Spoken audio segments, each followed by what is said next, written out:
Union News Saturday, the 26th of April, 2024. Welcome to Union News, your guide to what's happening in the UK labour and trade union movement. Reporting is by Pat Harrington and music is by Tim Bragg.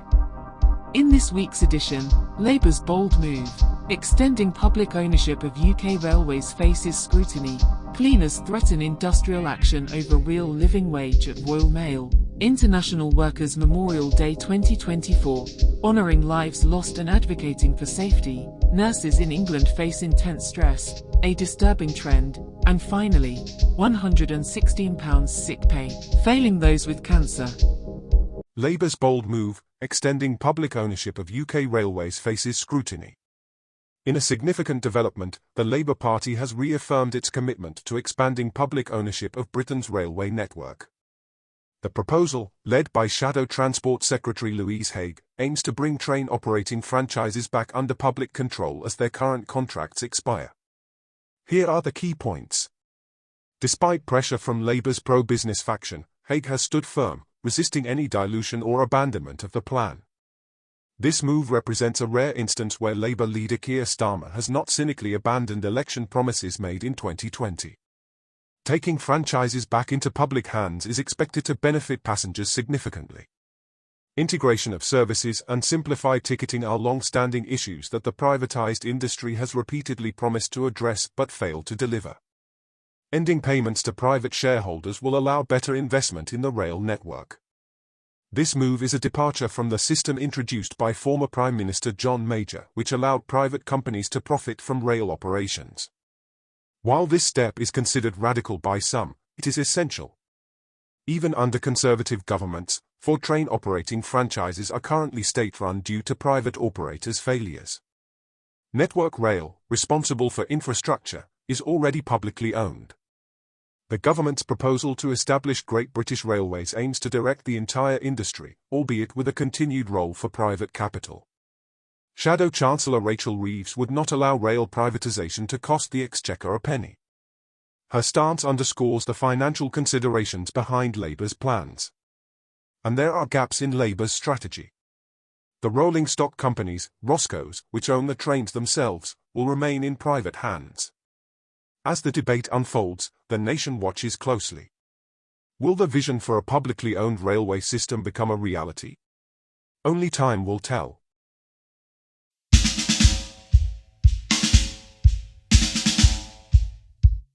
Cleaners threaten industrial action over real living wage at Royal Mail. In a tense standoff, cleaners employed by Royal Mail's facilities management arm are threatening industrial action if the company abandons the real living wage commitment. Here are the key details. Members of the Communication Workers Union, CWU, have vowed to resist any attempt by Royal Mail Property and Facility Solutions, RMPFS, to backtrack on the voluntary agreement. This move comes after a number of employers, including Capita, have already shifted away from paying the real living wage. Delegates at the CWU's annual conference in Bournemouth approved this approach. The motion, discussed in private, expresses concern about the trend away from fair wages. The CWU has made strides by using the voluntary agreement to ensure that its lowest paid members receive at least £12 per hour. This includes cleaners working across RMPFS's extensive network of over 2,600 sites, making it one of Europe's largest corporate real estates. Ongoing talks. While pay negotiations with RMPFS continue, the CWU remains steadfast. If RMPFS signals an intention to withdraw from paying the real living wage to cleaning staff, the union will resist vigorously. Royal Mail's owner, International Distribution Services, IDs, which owns Royal Mail, has yet to comment on the situation. This is part of a wider trend. Capita, a major outsourcing company, recently joined Brewdog in abandoning the commitment to the real living wage.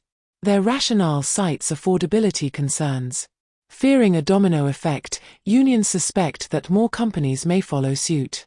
In January, the CWU expressed strong disapproval of this disgraceful decision that could significantly impact workers' livelihoods. As the battle over fair wages unfolds, the eyes of workers and employers alike remain fixed on the outcome.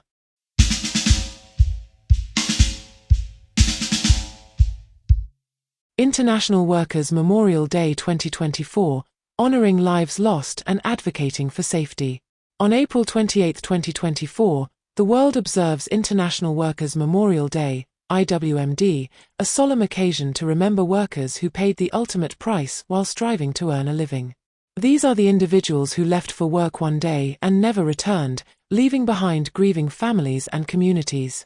IWMD unites the global trade union movement in a collective act of remembrance. It serves as a stark reminder that more people lose their lives at work than in wars. These aren't mere statistics, they represent real individuals, mothers, fathers, siblings, and friends who faced preventable tragedies due to workplace hazards. Beyond remembrance, IWMD is a call to action. It demands that we fight for the living, to ensure that every worker returns home safely at the end of their shift. As we honor those we've lost, we also advocate for robust safety measures, fair wages, and dignified working conditions. This year's theme underscores the intersection of environmental challenges and workers' well-being. As the climate crisis intensifies, workers face increased risks, from extreme weather events to exposure to hazardous substances. IWMD prompts us to address these issues collectively, recognizing that a healthy planet is inseparable from healthy workers. Throughout history, employer and government failures have led to preventable worker deaths. Trade unions have fought tirelessly for legislative changes to protect safety rights. On this IWMD, we reflect on these pivotal moments and recommit ourselves to safeguarding workers' lives. As the sun rises on April 28, 2024, let us remember the fallen, honor their memory, and stand up for the living. Whether you're a union member, an advocate, or an ordinary citizen, your voice matters. Together, we can create workplaces where safety is paramount and lives are valued.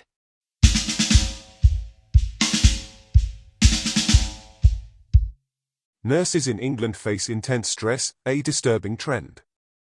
In a concerning revelation, nurses in England have been grappling with unbearable stress, leading to significant time off work. Here are the key findings. During 2023, nurses and health visitors took a staggering 1,675,275 days off sick due to stress, anxiety, or depression. This alarming figure highlights the immense strain faced by nursing staff.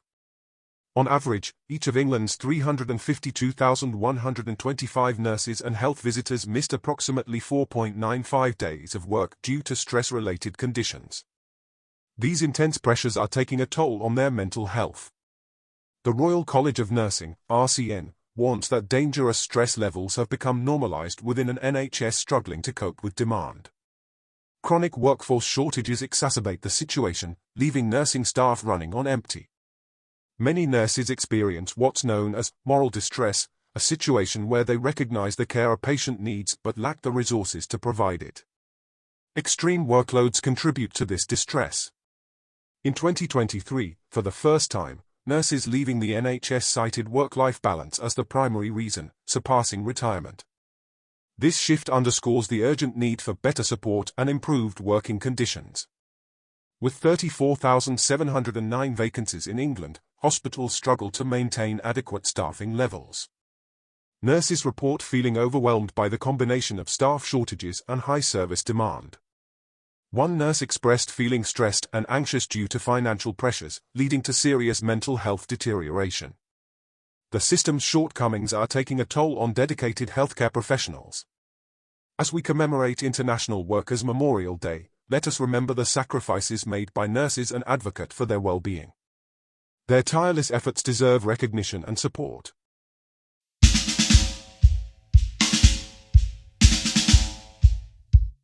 And finally, £116 sick pay failing those with cancer. Around 250,000 UK workers living with cancer are estimated to be struggling with covering essential costs due to inadequate statutory sick pay, SSP. This issue has prompted the Safe Sick Pay campaign, backed by cancer and health charities, to advocate for change. The campaign emphasizes that SSP should rise to be in line with a worker's wages up to the living wage in order to properly support cancer patients in their recovery and safe return to work. The group has written to both Rishi Sunak and Labour leader Sir Keir Starmer, urging them to address this critical issue. Currently, SSP is set at £116.75 per week for up to 28 weeks, covering the days when someone is off work due to illness, except for the first 3 days. However, this amount does not offer adequate financial support for workers most in need. The campaigners propose several key changes. Increase SSP, the payment should be raised to match a worker's wages up to the living wage. First day coverage, SSP should be payable from the first day of sickness. Earnings threshold, abolish the earnings threshold so that part-time workers currently ineligible can receive some sick pay entitlement. Timely benefits, ensure that benefits such as personal independence payment, PIP, and universal credit, UC, are made available promptly when needed. By reforming sick pay and providing faster support through the benefits system, we can reduce financial hardship for people during their treatment and aftercare, including those living with cancer. Moreover, these changes would benefit not only cancer patients but also individuals with other long-term conditions, enabling them to safely and securely return to work. 12. It's crucial that policymakers address this issue promptly to alleviate the financial burden faced by cancer patients and ensure their well-being during recovery and beyond.